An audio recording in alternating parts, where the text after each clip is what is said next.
No one in the Galactic Empire had ever feared the quiet sectors. Empty space was considered safe space. No trade lanes, no pirate routes, no ancient ruins worth fighting over, just darkness, dust, and forgotten stars. That's why the senior analysts at the Empire's Deep Sky Surveillance Array treated the night shift like a formality. It was the assignment you gave veterans who had already seen everything worth seeing, where alarms almost never rang, and the most exciting event was a calibration error. Until, on a routine sweep of Sector K-117, something appeared on the radar that should not have been there at all.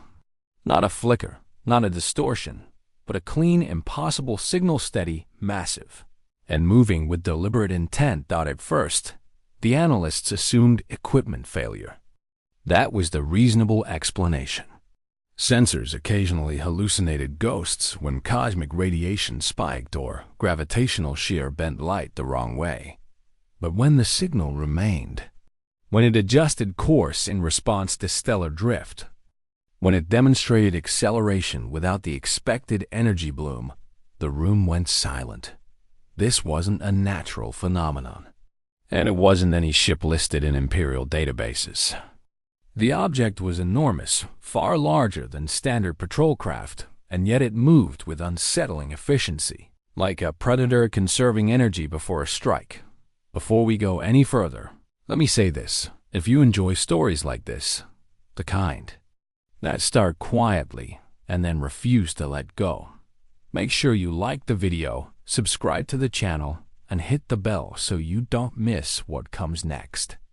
And if at any point you think you know where this story is going, drop a comment. Because the Empire thought the same thing, and they were wrong. The senior sensor officer ordered a full-spectrum scan. Infrared, gravimetric, neutrino emissions, everything. What came back made no sense. The ship wasn't broadcasting. It wasn't masking itself either. It was simply disciplined. No wasted energy. No careless signals. No signature flare that screamed, "Look at me." To the Empire, that alone was terrifying. Advanced species showed power by excess bright shields. Aggressive. Advanced species showed power by excess bright shields. Aggressive. Comes overwhelming presence. This ship did the opposite. It behaved like something that didn't need to prove anything. As the data compiled, a junior analyst hesitated before speaking. He had cross-referenced the signal pattern with restricted historical files, documents that were rarely accessed, and even more rarely discussed. Most were flagged incomplete, redacted, or stamped with a classification older than modern imperial law. The pattern wasn't an exact match, but it was close enough to raise a question no one in the room wanted to ask out loud. The officer dismissed him at first, but protocol demanded verification. When the archive AI finished its search, it displayed a single half-forgotten designation on the main screen. Species file. Humanity origin. Deathworld status. Unconfirmed. Observation Tiraminate room and colder. Humanity was a footnote. A rumor. A mistake from centuries ago when the Empire expanded too quickly and encountered countless developing civilizations. Most were absorbed, uplifted, or erased by time. Humans were different, but not in a way that seemed important back then. They were aggressive, yes, emotionally volatile, physically fragile compared to galactic norms. Their technology had been crude, their ships inefficient, their understanding of space painfully limited. The Empire classified them as non-threats and moved on. Observation terminated. File closed. And yet here was a ship matching no known Empire design, using propulsion theory that hadn't existed at the time of first contact, drifting calmly through Imperial-controlled space as if the borders meant nothing at all. The analysts tried to calculate its origin point. The results came back inconclusive. The ship hadn't entered the sector through any known hyperspace lane. It hadn't torn open spacetime the way Imperial drives did. It had simply arrived, as if it had always been there and only now chose to be noticed. The AI flagged the situation as strategically anomalous, a category reserved for threats the Empire did not yet understand and therefore feared. Within minutes, the signal was escalated, then quarantined, then sealed behind command-level encryption. Orders were issued to observe only. No challenges, no warnings, no hostile maneuvers. Because for the first time in generations, the Galactic Empire faced something it couldn't categorize as empires. More than anything else, fear what they cannot name. And far out in the darkness, the silent warship continued its steady course, unaware or perhaps unconcerned that an entire civilization had just remembered the name it thought it had buried. The Imperial High Command did not sleep that cycle. By the time the silent object crossed the outer marker of Sector K-117, every major power node within the Galactic Empire had received a priority black alert. Not a public one, those were reserved for wars and rebellions, but the kind that bypassed ceremonial chains and went straight to those who understood consequences. Observation protocols were upgraded, security clearances revoked, and entire sections of the Imperial archives were temporarily unsealed for the first time in centuries. Files that had survived regime changes, civil wars, and even the collapse of old dynasties were pulled from cold storage. Their contents so old that modern translation matrices struggled to interpret the language. What the Empire found unsettled them more than the unknown ship ever could. Humanity's initial contact record was disturbingly brief for a species encounter. No grand battle, no dramatic confrontation. Just a sequence of exploratory notes written by an Imperial survey fleet that had passed through a yellow star system marked as environmentally hostile. The logs described the planet with extreme gravity, unstable tectonics, violent weather patterns, and a biosphere built almost entirely on predation. A true death world. The survey team had expected scattered life forms and perhaps primitive tribal societies. Instead, they found cities, industry, satellites, and a species that had reached space not through elegance, but stubborn persistence. Early analysts had dismissed humans as inefficient. Their machines burned too much fuel. Their designs were bulky. Their digital systems relied on redundancy rather than refinement. But scattered among the dry technical assessments were personal annotations, notes that never made it into the official summary. One observer had written that humans react to threat faster than simulation predicts. Another had warned that human psychology showed dangerous comfort with loss, an ability to absorb casualties without societal collapse. These warnings were overridden. The Empire was expanding rapidly at the time. There were too many worlds to catalog, too many species to manage. Humanity was labeled non-strategic and quietly removed from active observation. That should have been the end of it. But deeper in the archive, beneath layers of restricted clearance, the historians uncovered something else. A second contact, one never officially acknowledged. A border incident involving an unmanned Imperial probe that vanished near human-controlled space. The probe's final transmission showed it being intercepted, not destroyed, not disabled, but studied, taken apart with methodical precision. The humans hadn't panicked. They hadn't fired blindly. They had learned. And then, disturbingly, they had returned the probe weeks later, altered, improved, and broadcasting a warning message in broken Imperial Standard. We know you're watching. Please stop. The Empire never replied. As the Council absorbed this information, the silent ship continued its approach. Long-range estimates suggested it would intersect an Imperial monitoring outpost within 12 standard hours. Military strategists ran scenario after scenario, but the models failed in unexpected ways. Human technological signatures didn't scale like other species.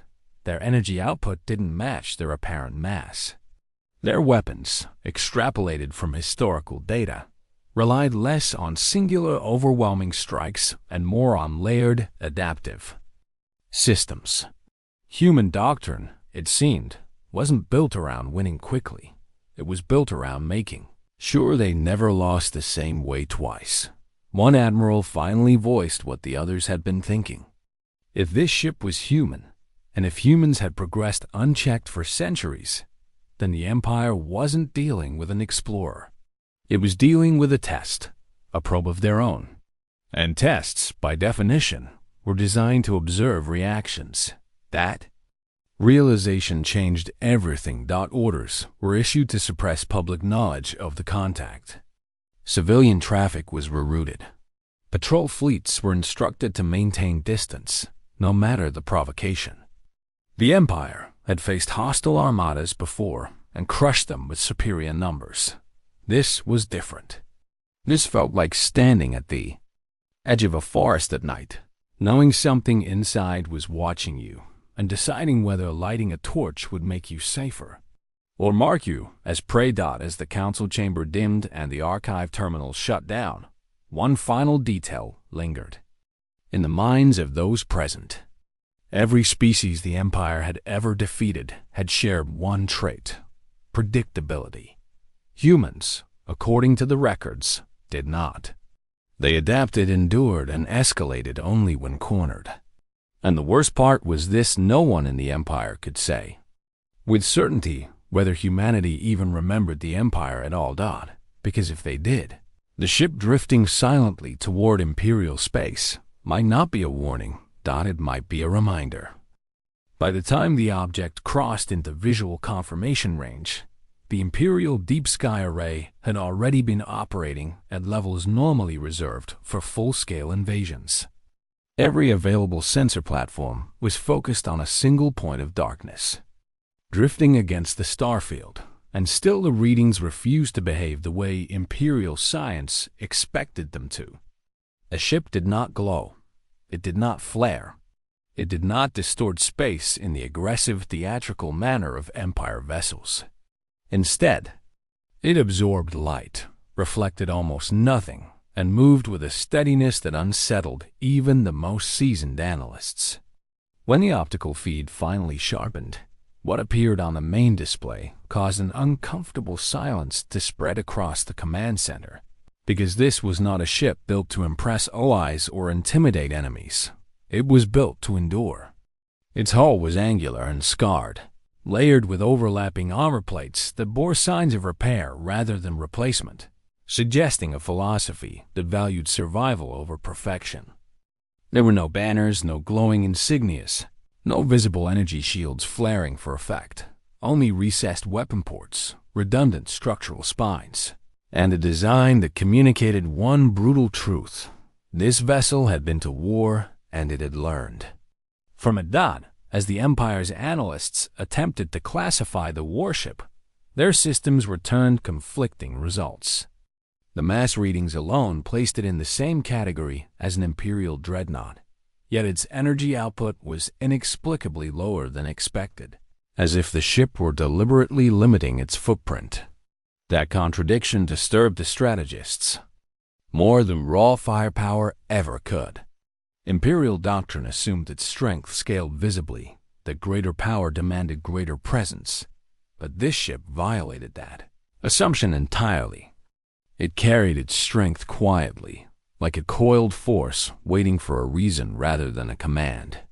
When an automated challenge beacon was prepared, protocol officers hesitated, and for the first time in living memory, a standing order was delayed not because of bureaucracy, but fear. The Empire had no idea how humans interpreted first contact now, centuries after being dismissed and forgotten, and no one wanted to be responsible for provoking a response. They could not predict or contain. The moment of hesitation proved costly in an unexpected way. Without warning, without any detectable buildup or hostile action, the human warship, emitted a narrowband transmission that rippled across the sensor array. It wasn't an attack, and it didn't damage infrastructure. But for precisely 3 seconds, every Imperial scanner went blind. When systems came back online, the ship remained exactly where it had been, unchanged, unthreatening, and undeniably in control of the interaction. The message embedded in that action was unmistakable. The humans could interfere with Imperial systems at will and had chosen not to push further. To military minds trained to equate dominance with escalation, that restraint was profoundly unsettling. It suggested confidence not born of arrogance, but of certainty. As technicians scrambled to analyze what had happened, the first direct human communication arrived. There was no visual flourish, no attempt to overwhelm with data or ceremony. The signal carried a simple encrypted packet containing a language key, followed by a short statement translated into Imperial Standard with remarkable accuracy. The voice was calm, controlled, and unmistakably organic. The speaker identified herself not as a conqueror or emissary, but as a commander on routine patrol, operating under standing directives to observe and avoid unnecessary conflict. That single phrase, routine patrol, sent a wave of unease through the command chamber. If this ship was routine, then it was not unique. It was not exceptional. It was replaceable. And replaceable assets implied numbers stopped behind closed doors. Strategists began recalculating everything they thought they knew about humanity. This was not a species announcing its return with spectacle or threats. This was a species behaving as if it had already assessed the Empire and found it manageable. The warship did not maneuver aggressively, did not power weapons, did not even alter course when Imperial patrol craft repositioned at a cautious distance. It simply existed in their space, present and patient, like a question waiting for an answer. And in that silence, the Empire began to understand the most dangerous truth of all. Humans were not here to prove themselves. They were here to see whether the Empire would prove itself a threat worth addressing. As the human transmission ended and the channel closed without ceremony, the Imperial High Command faced a realization that would haunt every decision to come.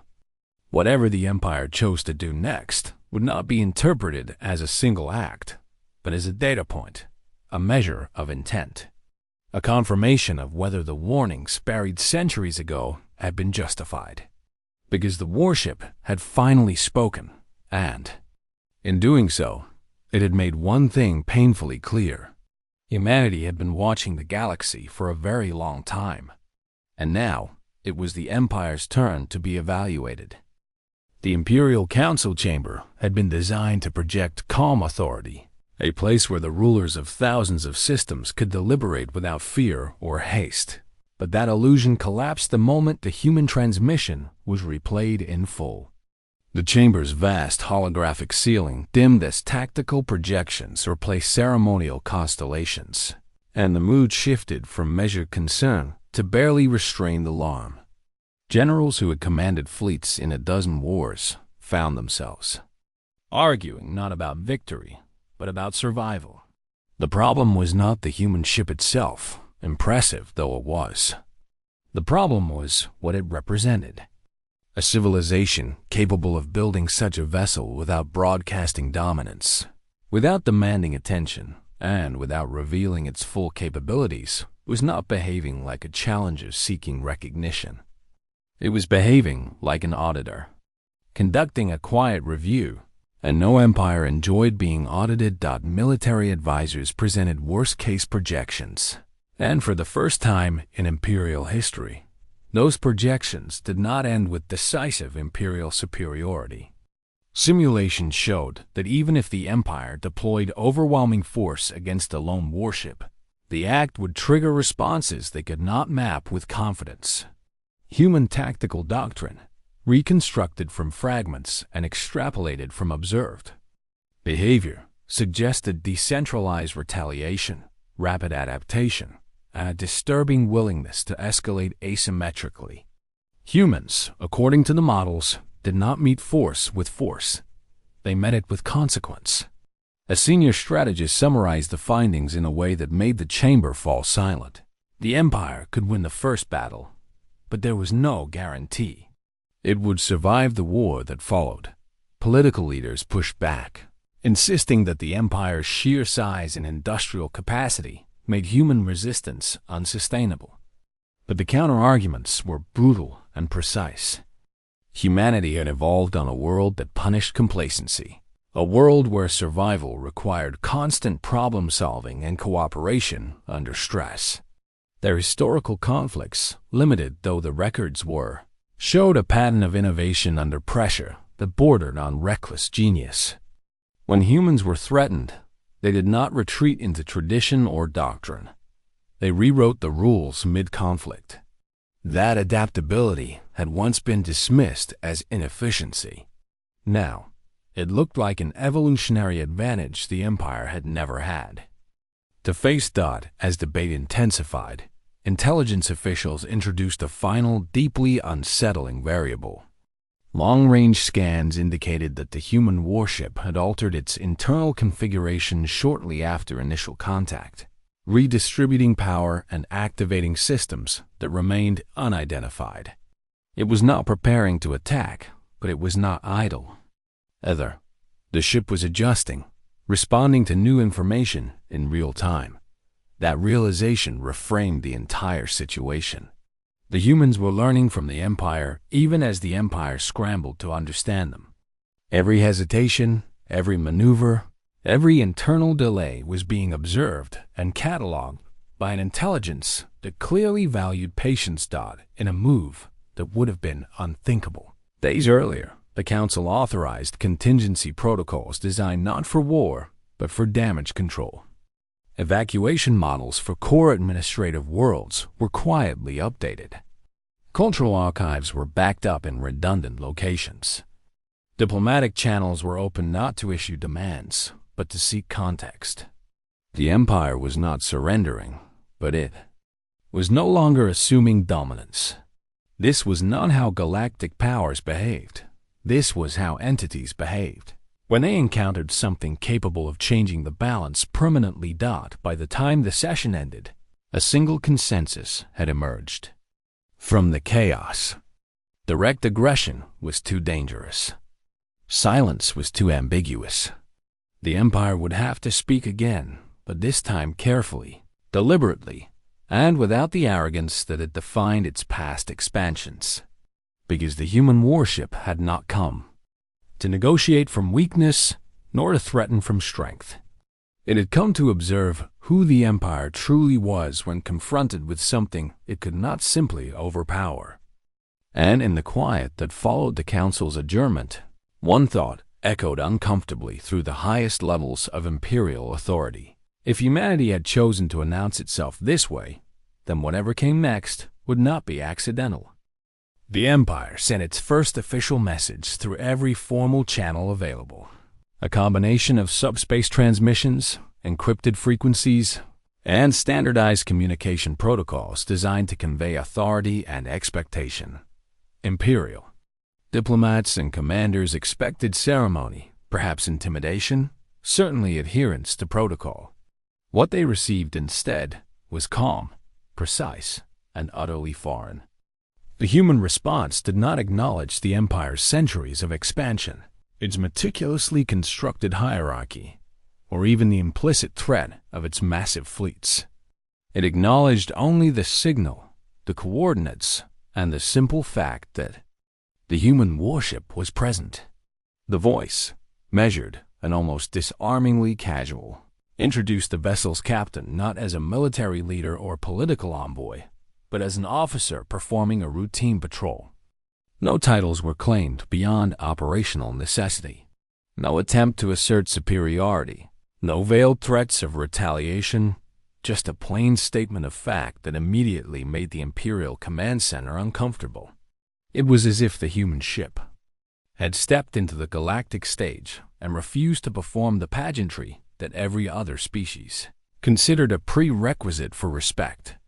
Analysts struggled to reconcile the casual tone with the overwhelming capability their sensors reported. The vessel's mass, power output, and adaptive systems suggested it was capable of overwhelming entire fleets, yet the communication betrayed no aggression, no ego, no desire to dominate. The humans didn't ask for permission to exist in the Empire's space. They didn't apologize for intruding. They didn't even indicate awareness of the Empire's size or influence in the sector. Instead, the message contained an implicit lesson. Presence alone was demonstration enough. The ship's quiet efficiency, the absence of posturing, and the calculated restraint in its actions spoke louder than any threat could. Imperial officers began to realize the most frightening thing wasn't the warship's technology. It was its philosophy. While the Empire built dominance on display, humans built it on preparation, adaptability, and the disciplined assumption that when conflict arrived, it would not announce itself politely. For decades, the Empire had underestimated this species, dismissing it as inconsequential. Now, every statistic, every historical footnote, every failed observation report suddenly carried weight. Humans had survived death worlds. Humans had fought wars without support. Humans had adapted to extinction-level conditions. And now, through a single vessel operating on autopilot doctrine, the Empire understood that those lessons had not been forgotten.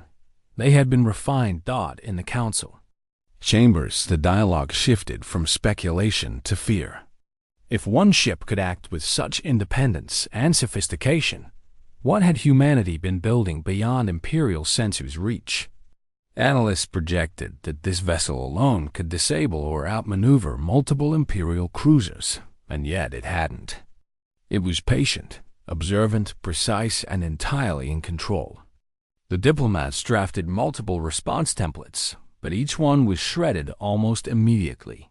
Humans did not respond to tone or prestige. They responded to facts, and the only facts the Empire could offer were limited by centuries of arrogance.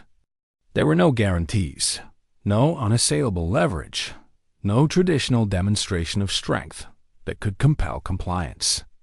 The Empire had faced rebellions, pirates, and insurgencies, and had always relied on superior numbers and intimidation. None of that applied here. Every calculated step risked revealing weakness. Every pause risked misinterpretation. The humans were teaching the Empire a lesson in patience, observation, and calculated restraint, all without a single weapon fired. And yet, even as the diplomats scrambled to maintain composure, a small but chilling realization began to take hold among the Council's most experienced strategists. This first contact wasn't just a greeting. It was a test. The humans weren't seeking conquest, and they weren't announcing war. They were measuring, observing, waiting, determining exactly how the Empire would react when faced with something unpredictable, disciplined, and unconcerned with ceremony. In that simple, deliberate exchange, the Empire was forced to confront the truth that no amount of historical pride or fleet power could deny. Humanity did not seek to impress through spectacle. Humanity impressed through capability, and the implications of that realization were just beginning to sink in. The warship hovered silently in the darkness, a patient sentinel, leaving the Empire to wrestle with the most unnerving question any civilization could face. What do you do when the measured threat you've ignored for centuries turns out to be beyond anything you thought possible? The Imperial analysts had spent centuries perfecting war as a science of efficiency, numbers, and inevitability, but as more fragments of human history were translated and cross-referenced, an uncomfortable pattern emerged that no Imperial model could easily accommodate. Human warfare was not optimized for elegance or speed. It was optimized for survival and, more disturbingly, for learning. Every conflict humanity had fought appeared to harden them rather than weaken them, as if defeat itself was treated not as failure but as raw data. Their wars were filled with improvisation, redundancy, layered upon redundancy, and systems designed to function even when half of them were destroyed. Where the Empire prized centralized command and predictable escalation, humans favored decentralization.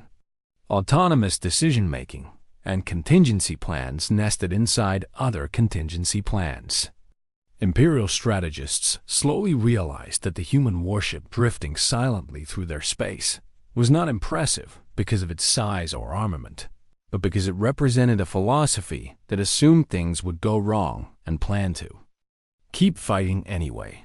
Deeper analysis of the warship's internal structure confirmed this fear.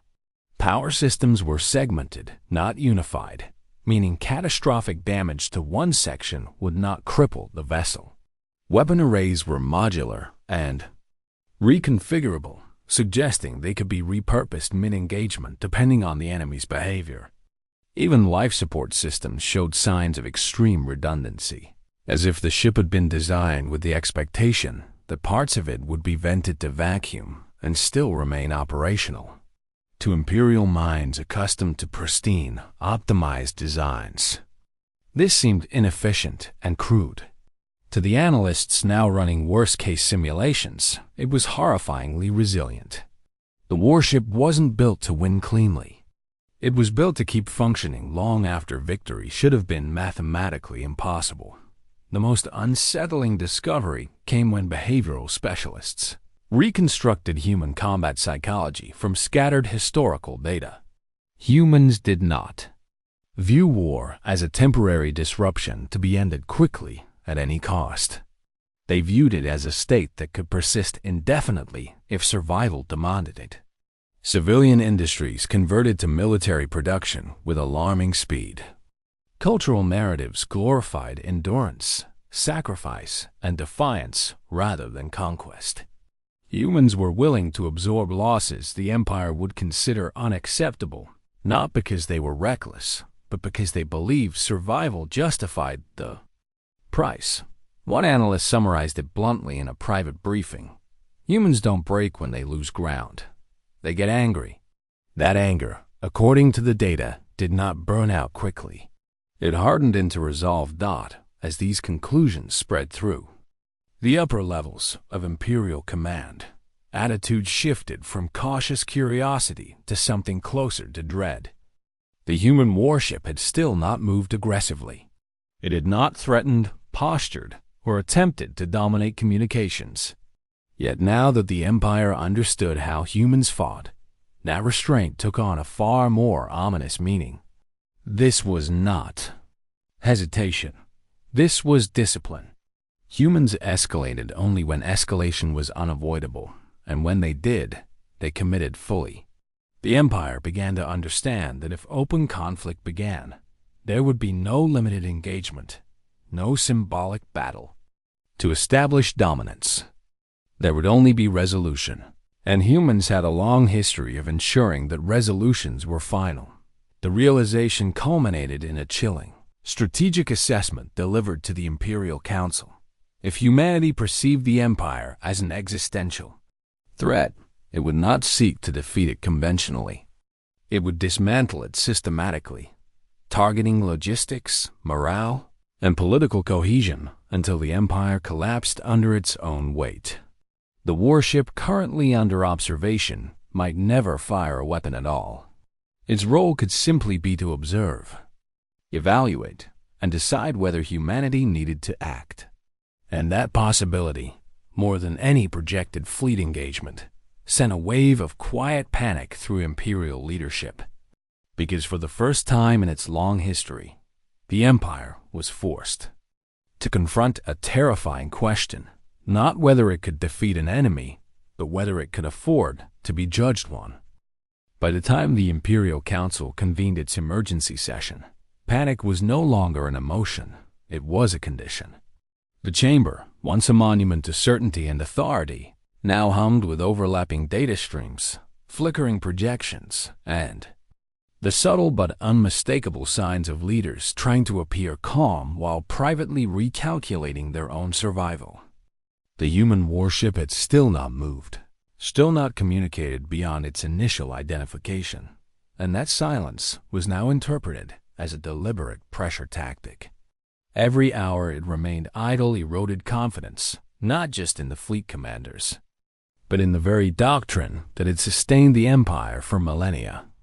Empires survived by projecting inevitability, and the presence of a single human vessel, unchallenged, unprovoked, and unafraid, was unraveling that illusion faster than any armada ever could.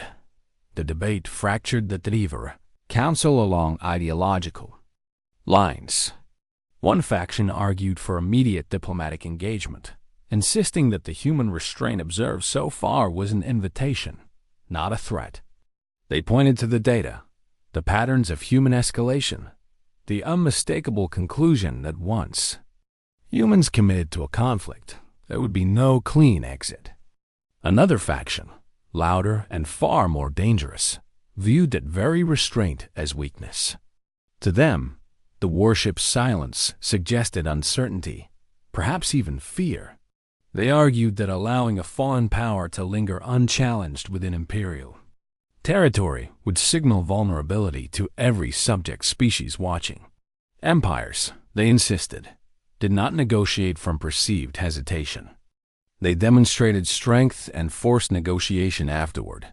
What followed was not a declaration of war, but something far more characteristic of Imperial thinking, a controlled provocation, a limited action, a test. The Council authorized a reconnaissance task group to approach the human warship under the pretense of enforcing territorial boundaries, with strict orders to avoid open combat while still asserting dominance. The plan, meticulously outlined and approved, assumed the humans would respond predictably, either by retreating, negotiating, or posturing in kind. Nowhere in the plan did it account for the possibility that humans might interpret the maneuver itself as a meaningful escalation. That omission would become the Empire's first irreversible mistake. As the task group advanced, the human warship finally reacted, not with movement, but with information. Long-range sensors detected a shift in its internal energy distribution, subtle but unmistakable, as systems transitioned from passive observation to readiness. No weapons powered up visibly, no shields flared. Instead, the ship adjusted its orientation by a few degrees, aligning itself not with the approaching vessels, but with the gravitational vectors of the surrounding system. To Imperial officers watching the feeds, the maneuver seemed irrelevant, even pointless. To the few analysts who understood human naval doctrine deeply enough, it was chilling. The warship was not preparing to fight the task group. It was preparing to fight the system. Before any hails could be exchanged, a data burst flooded Imperial channels, precise, calm, and devastating in its clarity. The message was not a threat, nor a demand. It was a warning. The humans acknowledged the Empire's presence, its authority, and its right to defend its territory. They then stated, without emotion, that any attempt to constrain, surround, or compel the warship would be interpreted as hostile intent. If that threshold was crossed, the response would not be localized, proportional, or symbolic. It would be decisive, strategic, and aimed at ensuring the Empire could never repeat the action. The message ended with a single line that would echo. Through Imperial history, we do not posture. We conclude. The task group halted, commanders scrambling for guidance that did not come quickly enough. Across the Empire, subordinate states, client species, and rival powers intercepted fragments of the exchange. The narrative shifted instantly. This was no longer an empire enforcing order against an unknown intruder. This was an empire testing, a civilization that had calmly informed it of the consequences. For the first time in recorded history, the Imperial Council realized it was no longer in control of the escalation ladder. That control belonged to the humans now, and they had made it painfully clear that they would climb it only once. The warship did not fire immediately. That delay alone terrified the Galactic Empire more than any opening salvo ever could. The human vessel hovered at the edge of Imperial sensor range, engines idling in absolute silence, its hull reflecting distant starlight like a calm predator watching wounded prey. Every Imperial admiral in the chamber understood what that pause meant. This was not hesitation. This was assessment. The humans were studying the battlefield, calculating losses, identifying weak points, and deciding how much restraint they were willing to show. Empires fought loudly. Humans, it seemed, preferred to think first. A transmission cut through every frequency at once, bypassing encryption, security layers, and quantum firewalls as if they were ceremonial decorations. The voice that emerged was calm, steady, unmistakably human, and somehow far more unsettling than rage would have been. The speaker did not shout, did not threaten, did not posture. Instead, they spoke as if addressing a classroom that had already failed the exam. The message was brief, but devastating. The Empire's recent actions, border purges, civilian station bombardments, and the destruction of a neutral research convoy had been observed. Not suspected, not theorized, observed, recorded, logged, and now judged. What shattered the chamber wasn't the accusation. It was the evidence. As the transmission continued, Imperial screens flickered to life without permission, displaying battle footage from angles no Imperial probe should have been able to reach. Civilian habitats rupturing under plasma fire. Escape pods vaporized mid-launch. Children clinging to bulkheads as atmosphere bled into space. Humans had not only been watching, they had been collecting proof. The Empire's greatest lie, that its brutality, when unseen beyond its borders, collapsed in real time. Several counselors physically recoiled as if struck. Then came the revelation that truly broke the room's composure. The human speaker explained again, without emotion, that the warship now facing the Imperial fleet was not a frontline combat vessel. It was an escort-class deterrence platform, deployed ahead of human humanitarian convoys. Its purpose was not conquest, nor domination, but warning. And if a warning ship alone could disable Imperial fleets without firing a single shot, the implication of what followed behind it was unmistakable. The humans had not come to fight a war. They had come to end one. Outside the chamber, Imperial commanders scrambled. Fleets attempted to reposition, only to find their engines intermittently failing as if reality itself had turned against them. Weapon systems powered up, then shut down, overridden by signals the Empire could neither trace nor block. The humans weren't jamming Imperial technology.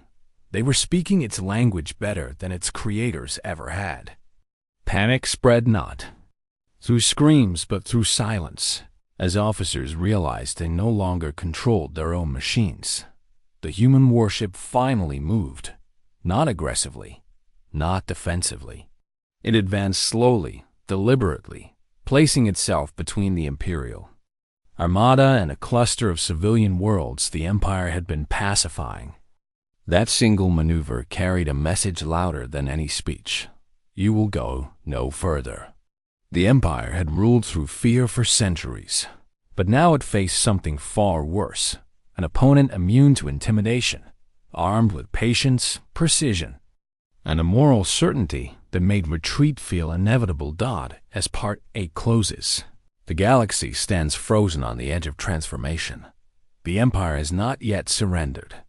The humans have not yet unleashed their true strength. But one truth is now undeniable across every star system listening in silence. Humanity is no longer watching from the shadows.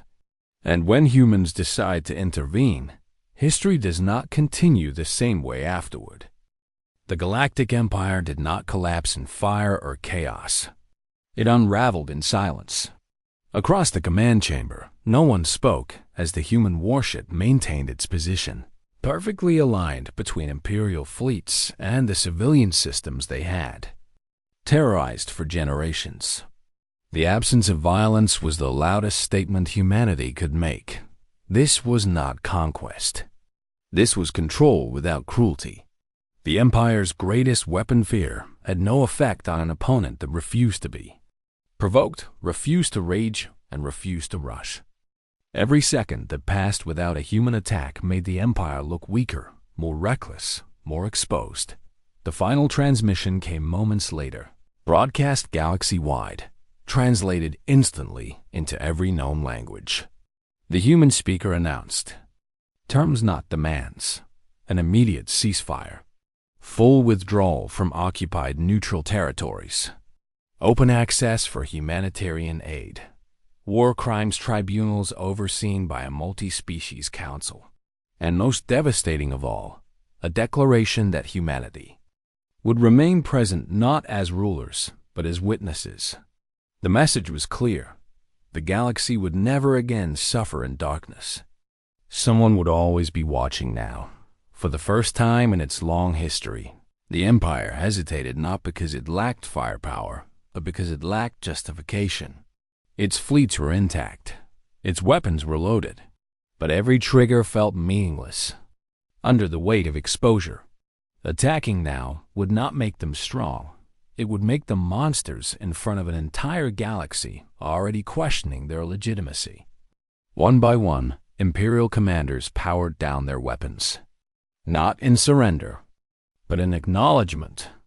The war was already lost in the court of perception, and the humans had engineered that loss without firing a single shot. When the Empire finally stood down, it was not announced with ceremony. The ships simply turned away. Hyperdrives flared. Fleets retreated into the depths they once ruled uncontested. And for the first time in centuries, border systems went quiet, not under threat, but under protection. The human warship remained for hours afterward, unmoving. As relief convoys arrived and alien civilians emerged from shelters, staring at the impossible truth now orbiting above them. The humans had not come to dominate the galaxy. They had come to make domination obsolete. In the aftermath, historians across dozens of species would debate what truly ended the Empire's unchecked expansion. Some would credit human technology. Others would point to strategy, intelligence dominance, or psychological warfare. But those who had been there, the admirals, the diplomats, the survivors, understood the deeper truth. Humanity won because it refused to become what it fought. Where the Empire ruled through terror, humans enforced restraint. Where the Empire erased witnesses, humans preserved evidence. And where the Empire believed power meant destruction, humans proved that power could mean accountability. Long after the warship departed, long after treaties were signed and borders redrawn, a new phrase entered the galactic lexicon. It was not a threat. It was a warning, spoken quietly in council chambers and military academies alike. Be careful. The humans are watching, not with hatred, not with hunger for conquest, but with memory and a willingness to act when that memory demanded justice. And somewhere, far beyond the edge of mapped space, human fleets continued their patrols. Silent, patient, uninterested in empire. Because humanity had learned, long before reaching the stars, that the most dangerous force in the universe is not rage, nor ambition, but a species that remembers its past, understands its power, and chooses responsibility anyway.